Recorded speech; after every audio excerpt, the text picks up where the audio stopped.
પોરબંદરમાં driving licence વગર રિક્ષા ચલાવનાર 4 શખ્સો સામે તેમજ આ શખ્સોને રિક્ષા ભાડે આપનાર 4 શખ્સો સામે પણ પોલીસ ફરિયાદ નોંધાઈ છે।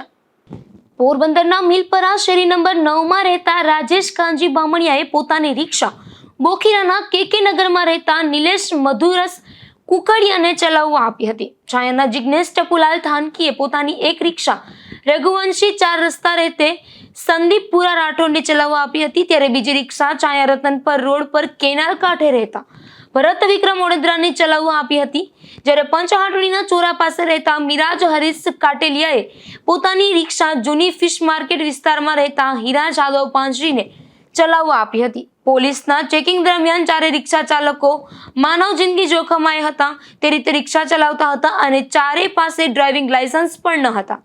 આથી ચારેયને અટકાયત કરી પોલીસે તેની રિક્ષા માલિકો સામે પણ ગુનો નોંધી આગળની કાર્યવાહી હાથ ધરી હતી। નિપુલ પોપટ, ગુજરાત ન્યૂઝ, પોરબંદર।